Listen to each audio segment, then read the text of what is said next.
नमस्ते बच्चों, मैं श्रीमती सुशीला पाल। आज हम सब संधि इस विषय में जानकारी हासिल करेंगे। बच्चों, संधि किसे कहते हैं, संधि के कितने भेद हैं और इन संधियों को हम किस तरह पहचानें, यह आज हम इस वीडियो में समझेंगे। तो यहाँ सबसे पहले हम देखेंगे कि दो शब्दों के मिलने पर पहले शब्द के अंतिम वर्ण और दूसरे शब्द के पहले वर्ण के मेल से जो परिवर्तन होता है उसे ही संधि कहते हैं। जैसे कि हिम धन आलय, यहाँ शब्द बना हिमालय। और महा संधि, यह जो धन है इसे ही हम व्याकरण की भाषा में संधि कहते हैं बच्चों। तो महाधन ईश, नया शब्द बनेगा महेश। तो इस तरह से हम कह सकते हैं कि संधि की परिभाषा है कि वर्णों के परस्पर मिलने पर जो विकार उत्पन्न होता है, यानी जो परिवर्तन होता है, उसे ही संधि कहते हैं। देखो बच्चों, ये परिवर्तन कैसे होता है, यहाँ पर देखो जैसे दिया है हिम धन आलय, और परिवर्तित रूप नया शब्द जब बना तो परिवर्तन हो गया, म में आ की मात्रा लग गई और सीधे शब्द बन गया हिमालय। आ यह जो वर्ण है वह हट गया। इसी तरह से महाधन ईश, इस दो शब्द में जब योग हुआ, संधि हुई, तो हा में से आ की मात्रा हट गई और उस पे ई की मात्रा ए रूप में लगी और नया शब्द बना महेश। तो इस तरह से वर्णों के परस्पर मेल पर जो विकार या परिवर्तन होता है उसे ही हम संधि कहते हैं। बच्चों, संधि के तीन भेद हैं: स्वर संधि, व्यंजन संधि और विसर्ग संधि।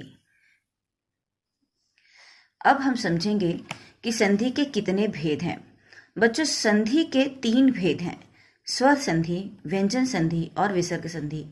बच्चों, परीक्षा में जब हमसे पूछा जाता है कि शब्द में पहचानिए कि कौन सी संधि है या संधि विच्छेद कीजिए, तब हमें इन तीन संधियों की आवश्यकता होती है, इन तीन नामों की आवश्यकता होती है। शेष जो संधि के यानी स्वर संधि के 5 भेद है, व्यंजन संधि के भी कई भेद हैं और विसर्ग संधि के भी वैसे कई भेद हैं, किंतु मैं यहाँ पर आप लोगों को सिर्फ स्वर संधि के विभिन्न भेद बता रही हूँ, क्योंकि अधिक ज्ञान ही ज्यादा संशय उत्पन्न करता है, जिस कारण हमें कुछ भी याद नहीं रह जाता है। इसलिए मैं मात्र यहाँ पर स्वर संधि के 5 भेदों का उल्लेख कर रही हूँ। उसी हिसाब से व्यंजन संधि के संबंध में भी समझ लोगे और ठीक उसी तरह से विसर्ग संधि भी समझ जाओगे। तो बच्चों, यहाँ पर ध्यान रखना है कि परीक्षा में जब भी पूछा जाए इस तरह का प्रश्न, यहाँ हमें मात्र इन 3 नामों का ही उल्लेख करना है। शेष जो 5 भेद मैं बता रही हूँ, इन्हें सिर्फ तुम्हें जानने के लिए, समझने के लिए कि वर्णों में परिवर्तन संधि होने पर किस तरह से होता है। हालांकि इस संबंध में कई नियम होते हैं, तो इन नियमों की समझ के लिए ही मैं आप लोगों को यह 5 भेद बता रही हूँ। तो सबसे पहले हम देखेंगे स्वर संधि की परिभाषा। 2 स्वरों के मेल से स्वरों में जो विकार होता है उसे ही स्वर संधि कहते हैं। नर धन इंद्र, यहाँ पर र में अ है और ई में ई, तो इस तरह से अ और ई का जब योग होगा तो यह अ और ई ए रूप में परिवर्तित हो जाएगा और इस तरह से यह नरेंद्र बन गया है। इसी तरह से यहाँ विद्याधन आलय, यानी यहाँ पर भी देखो यह स्वर है। बच्चों, जब भी योग से पूर्व, इस योग से पूर्व जब भी स्वर हो या स्वर युक्त कोई वर्ण हो, यानी देखो यहाँ पर र है, इस र के नीचे यदि हल लगा होता और यह र स्वर रहित होता, तब यह किसी भी हाल में स्वर संधि नहीं कहा जा सकता था, तब वह व्यंजन संधि हो जाती। किंतु यहाँ पर योग से पूर्व स्वर है, स्वर युक्त वर्ण है, इसलिए ही यह स्वर संधि है। इसी तरह से विद्याधन आलय, यहाँ पर भी हम देखते हैं कि योग से पहले या यह वर्ण है जिसमें आ स्वर लगा हुआ है और इस तरह से आ और आ का योग होने पर फिर वह आ रूप में परिवर्तित हो गया और जो नया शब्द बना वह विद्यालय बना। यह आ जो है इस या में लोपित हो गया और विद्यालय शब्द बन गया। तो बच्चों, अब हम स्वर संधि के 5 उपभेद देखेंगे और उसी हिसाब से व्यंजन संधि और विसर्ग संधि के भी विभिन्न भेदों को समझ लेंगे। तो स्वर संधि के 5 उपभेद हैं दीर्घ संधि, गुण संधि, वृत्त संधि, यड़ संधि और अयाति संधि। सर्वप्रथम हम देखेंगे दीर्घ संधि। यहाँ पर समझने की चीज है कि जब भी अ और अ का योग होगा तो आ होगा, आ का और अ का योग होगा तब भी आ होगा, और आ का योग होगा तब भी आ होगा। यानी यदि रस्व और ह्रस्व का योग होगा तब भी दीर्घ बनेगा, दीर्घ और ह्रस्व का योग होगा तब भी दीर्घ बनेगा, और यदि दीर्घ और दीर्घ का योग होगा तब भी दीर्घ संधि ही कहलाएगी। यहाँ हम परिभाषा देखते हैं पहले। ह्रस्व या दीर्घ स्वर अ, ई, उ के बाद ह्रस्व या दीर्घ स्वर अ, ई, उ आए तो दोनों मिलकर दीर्घ स्वर आ, ई और उ बन जाते हैं। जैसे देखो बच्चों, अब हम पहले अ देखेंगे, फिर ई का उदाहरण देखेंगे, तत्पश्चात उ का उदाहरण देखेंगे। यहाँ शब्द है कृष्ण धन अवतार। ड़ में अ है और अ का आ रूप में परिवर्तित हुआ और दीर्घ संधि रूप में नया शब्द बना कृष्णावतार। इसी तरह से यथा धन अर्थ, यहाँ पर आ धन अ का योग हुआ है और आ रूप में परिवर्तित होकर के यह यथार्थ बन गया है, अलोपित हो गया है। इसी तरह महात्मा, यहाँ पर हम देखते हैं कि आ धन आ, हा में आ है और यह आ, इन दोनों का योग होकर नया शब्द बन गया महात्मा। अगला है ई और ई का योग होने पर किस तरह से वह दीर्घ ई में परिवर्तित होता है देखेंगे। रवि धन इंद्र, यहाँ पर ई और ई दोनों ह्रस्व ई हैं जो दीर्घ ई रूप में परिवर्तित हुए हैं और इस तरह से नया शब्द बना है रविंद्र। इसी तरह से शचि धन इंद्र, यहाँ पर दीर्घ ई का ह्रस्व ई में, दीर्घ ई का ह्रस्व ई में योग होकर दीर्घ ई में परिवर्तित हुआ है और शब्द बना है शचिंद्र। इसी तरह से रजनी धन ईश, यहाँ पर रजनी का बड़ा ई और ईश का बड़ा ई, इन दोनों में योग हुआ है जो फिर दीर्घ ई में ही परिवर्तित हुआ है और शब्द बना है रजनीश। इसी तरह से गुरु धन उपदेश, यहाँ पर गुरु, इसका रु का छोटा उ यानी ह्रस्व उ और फिर उपदेश का ह्रस्व उ, इन दोनों का योग होकर दीर्घ उ में परिवर्तित हो गया है। बच्चों, यहाँ पर उ और उ का योग हुआ और जो दीर्घ उ में परिवर्तित हो गया। हम कहते हैं ना छोटा उ और बड़ा उ, तो यह जो छोटा उ है यह ह्रस्व है और बड़ा उ है यह दीर्घ है। तो गुरु और उपदेश के गुरु उ और उ का योग होकर दीर्घ उ में परिवर्तित होकर यह नया शब्द बन गया गुरुपदेश। इसी तरह से वधु धन उत्सव, यहाँ पर धु का उ और उ का उ का योग हुआ और वह दीर्घ उ में परिवर्तित होकर नया शब्द बना वधुत्सव। बच्चों, अब हम गुण संधि देखेंगे। गुण संधि का परिभाषा है अ या अ के बाद यदि ई या ई आए तो दोनों मिलकर ए, और उ आए तो ओ, और रु आए तो अर रूप में परिवर्तित हो जाता है। यानी अ आ के बाद यदि ई आए तो ए रूप में, अ आ के बाद उ आए तो ओ रूप में, और अ आ के बाद यदि रु आए तो वह अर रूप में परिवर्तित हो जाता है। जैसे नर धन इंद्र, यहाँ पर हम देख रहे हैं कि अ और ई का योग हुआ है और वह ए रूप में परिवर्तित, यहाँ बताया ना अ आ के बाद में ई आए तो ए रूप में, तो यह अ ई का योग होकर यह ए रूप में परिवर्तित होकर नया शब्द बना है नरेंद्र। इसी तरह से गण धन ईश, यहाँ पर अ और ई का योग हुआ है और फिर वह ए रूप में परिवर्तित होकर नया शब्द बना है गणेश। महा धन इंद्र, यहाँ पर आ और ई का योग होकर ए रूप में परिवर्तित हुआ और शब्द बना महेंद्र। इसी तरह से पर धन उपकार, यहाँ पर अ और उ का योग होकर वह ओ रूप में परिवर्तित हुआ और शब्द बना परोपकार। इसी तरह से महाधन उदय, आ और उ का योग होकर वह ओ रूप में परिवर्तित हुआ और नया शब्द बना महोदय। इसी तरह महाधन ऊर्जा, यहाँ पर आ उ का योग होकर ओ रूप में परिवर्तित हुआ और नया शब्द बना महोर्जा। इसी तरह से अगला शब्द है राजधन ऋषि।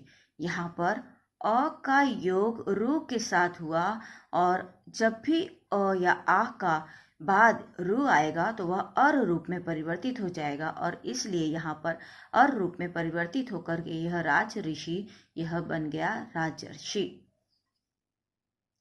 और महाधन ऋषि, यहाँ पर देखो आ और रु का योग हुआ, यानी आ के बाद रु आया तो फिर वह भी अर में परिवर्तित हुआ और शब्द बना महर्षि। बच्चों, अब हम स्वर संधि का तीसरा भेद देखेंगे, वृद्ध संधि। वृद्ध संधि के अंतर्गत यदि अ आ के बाद ए आए तो दोनों मिलकर अय रूप में परिवर्तित हो जाता है, और यदि अ आ के बाद ओ आओ आए तो वह औ रूप में परिवर्तित हो जाता है। यहाँ देख सकते हैं वृद्धि हो गई, यानी जो दीर्घ स्वरूप होगा उस तरह से वह परिवर्तित हो जाता है।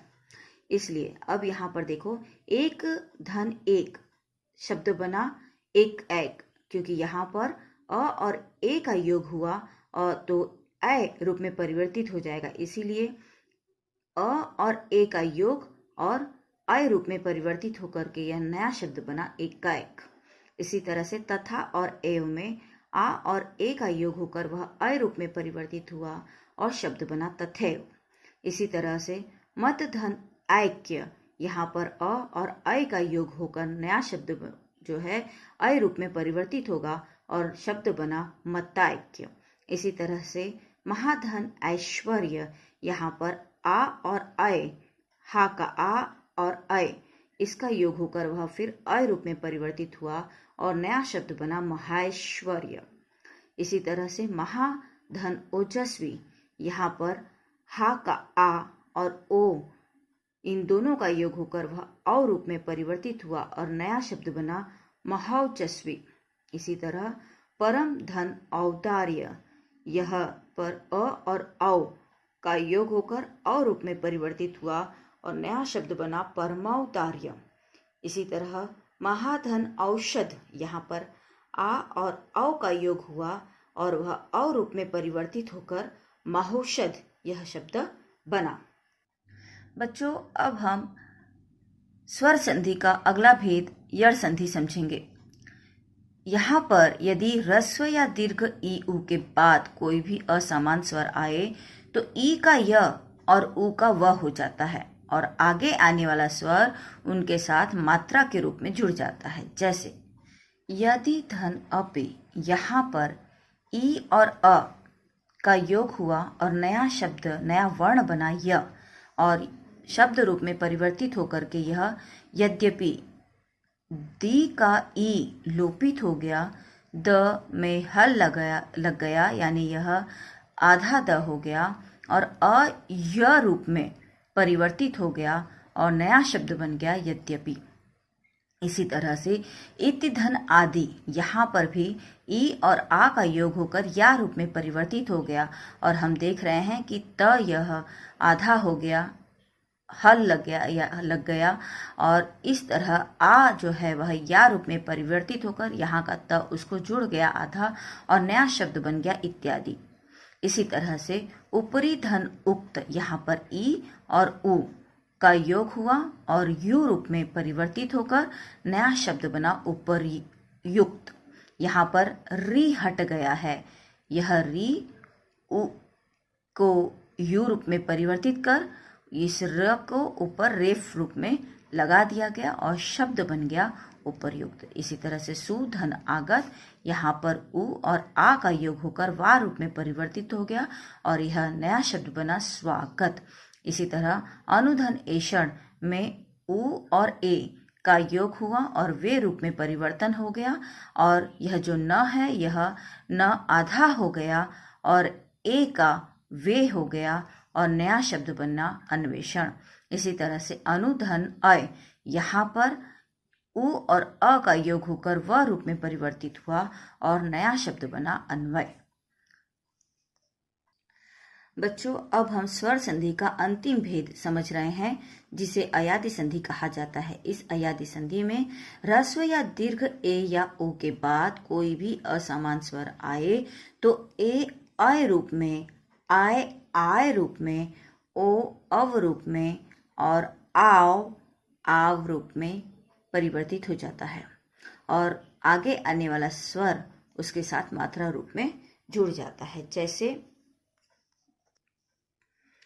ने धन अन, यहाँ पर ए और अ का योग हुआ और अय, ने का भीतर जो ए स्वर छिपा हुआ है वह ए और अ का योग होकर वह अय रूप में परिवर्तित हो गया और नया शब्द बना नयन। इसी तरह से नय धन अक, यहाँ पर अय और अ का योग होकर वह आय रूप में परिवर्तित हुआ और नया शब्द बना नायक। इसी तरह से पो धन अन, यहाँ पर ओ और अ का योग होकर वह अव रूप में परिवर्तित हुआ और नया शब्द बना पवन। और यहाँ पर भव धन उक, औ और उ वर्ण का योग हुआ और वह आवु रूप में परिवर्तित होकर नया शब्द बना भावुक। बच्चों, अब हम संधि का दूसरा मुख्य भेद व्यंजन संधि देखेंगे। किसी व्यंजन के बाद कोई स्वर या व्यंजन आने पर जो परिवर्तन होता है उसे व्यंजन संधि कहते हैं। यानी व्यंजन के बाद कोई भी स्वर या व्यंजन आए तब जो परिवर्तन होता है उस संधि को हम व्यंजन संधि कहते हैं। जैसे कि जगत धन ईश, यहाँ पर त जो शब्द है, यह देख सकते हैं कि यह स्वर रहित है, स्वर रहित है जगत, यहाँ पर त में स्वर नहीं है। और इस तरह जब भी योग से पूर्व स्वर रहित व्यंजन होगा तब हम उसे व्यंजन संधि कहते हैं। यहाँ पर बच्चों जगत धन ईश यानी अ के योग के बिना, अर्थात त और ई का योग हुआ और वह दी रूप में परिवर्तित हो गया है और नया शब्द बना है जगदीश। दूसरा शब्द है उत्धन नति, यहाँ पर त हम देख रहे हैं स्वर रहित है और इस त का योग न के साथ होने के बाद यह नया शब्द बना है उन्नति, यानी त अपने ही वर्ग के तीसरे वर्ण रूप में परिवर्तित हो जाता है और यह तीसरे रूप में परिवर्तित होकर आधा न बन जाता है और नया शब्द बनता है उन्नति। इसी तरह से हम देखते हैं सम धन कल्प, यहाँ पर म यह योग से पूर्व है और स्वर रहित है, तो इस म और क के अ का योग हुआ है और शब्द बना है संकल्प। इसी तरह से सम धन पूर्ण, यहाँ पर म और पू का योग होकर शब्द बना है संपूर्ण। यहाँ सम धन हार, म और हा स्वर रहित म बच्चों, और जो हा के आ में जुड़ा है और नया शब्द बना है संहार। उसी तरह से यहाँ पर दिक धन अंबर, यहाँ पर क जो है यह स्वर रहित है और अपने ही वर्ग के तीसरे वर्ण में यानी ग रूप में परिवर्तित होकर दिगंबर रूप में नया शब्द बना है। इसी तरह से तत् धन लीन का योग होकर तल्लीन बना है, सत धन जन का योग होकर सज्जन बना है, सम धन योग का योग हुआ है और संयोग बना है, सम धन मान का योग हुआ है और यह सम्मान रूप में नया शब्द बना है। अब हम विसर्ग संधि देखेंगे जो संधि का तीसरा और अंतिम भेद है। बच्चों, इस विसर्ग संधि में की परिभाषा है, विसर्ग के बाद कोई स्वर या व्यंजन आने पर जो परिवर्तन होता है उसे विसर्ग संधि कहते हैं। यानी विसर्ग के बाद जब भी यह संधि होती है, यानी संधि से पूर्व जब भी विसर्ग होता है तो इसे हम विसर्ग संधि कहते हैं। देखो जैसे यहाँ शब्द है यशः धन दा, यहाँ पर योग से पूर्व, संधि से पूर्व विसर्ग है और यहाँ पर यह विसर्ग जो है ओ रूप में परिवर्तित होकर नया शब्द बना यशोदा। मनः धन नीत, यहाँ पर संधि से पूर्व का जो विसर्ग है वह नो रूप में परिवर्तित हुआ और नया शब्द बना मनोनीत। इसी तरह से निह धन आशा, इसका योग हुआ और यहाँ पर विसर्ग रा रूप में, आ रूप में परिवर्तित हुआ। यहाँ बच्चों हमने देखा यही विसर्ग आप में योग होकर ओ रूप में परिवर्तित हुआ, अ रूप में जब भी उसका योग हुआ वह ओ रूप में परिवर्तित हुआ और इसी ई के साथ, यानी ई के साथ हुआ तब भी वह ओ रूप में परिवर्तित हुआ, जबकि इसी विसर्ग का योग जब आ के साथ हुआ तब वह निराशा रूप में हो गया। तो यहाँ हम देख रहे हैं कि यहाँ भी आ, यहाँ भी आ, किंतु यहाँ पर ओ रूप में परिवर्तन और यहाँ पर आ रूप में परिवर्तन। तो बच्चों विसर्ग संधि के अनेक भेदों के अनुसार यह परिवर्तन हुआ है, तो हम उन भेदों को नहीं देख रहे हैं, सीधे सीधे हम समझ रहे हैं कि किस तरह से विसर्ग संधि में यह जो विसर्ग है वह मात्रा रूप में परिवर्तित हो जाता है नया शब्द बनाने के लिए। अब यहाँ पर है दुह धन चरित्र दुश्चरित्र, निह धन तेज निस्तेज, तेजः धनमय तेजोमय, मनः धन हर मनोहर, आशीः धनवाद आशीर्वाद, निह धन कलंक निष्कलंक, दुह धन बल दुर्बल। और इस तरह से हमारा विसर्ग संधि भी समाप्त हुआ। बच्चों अब मैं अत्यंत संक्षिप्त में आप लोगों को बताती हूँ कि संधि को किस तरह से पहचानिए। जब भी योग से पहले, संधि से पहले अ आ युक्त कोई भी स्वर, यानी अ आ ई उ ए ऐ ओ आओ, इस तरह का कोई भी स्वर हो या स्वर युक्त व्यंजन हो, क ख ग से लेकर ज्ञ तक का कोई भी स्वर हो, वर्ण हो, वह स्वर संधि कहा जाएगा।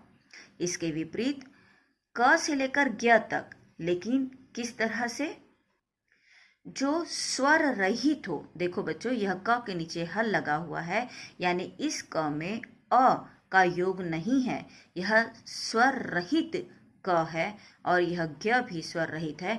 तो इस तरह से क ख ग घ कुछ भी हो सकता है ज्ञ तक, लेकिन वह स्वर रहित हो, तब उसका योग यदि हो, यानी योग से पूर्व स्वर रहित कोई भी व्यंजन हो, तो वह संधि व्यंजन संधि कही जाती है। और इसी तरह से योग से पूर्व क से लेकर ज्ञ तक कोई भी वर्ण हो, किंतु वह यदि विसर्ग के साथ हो तो वह विसर्ग संधि कहा जाता है। बच्चों उम्मीद है संधि को भलीभांति समझ चुके हो। परीक्षा में अब संधि का प्रश्न आएगा तो यह 1 नंबर तुम्हारा ही होगा। बच्चों वीडियो पसंद आया है, आज की संधि समझ में आई है, तो इस वीडियो को लाइक, शेयर और सब्सक्राइब जरूर करना। धन्यवाद।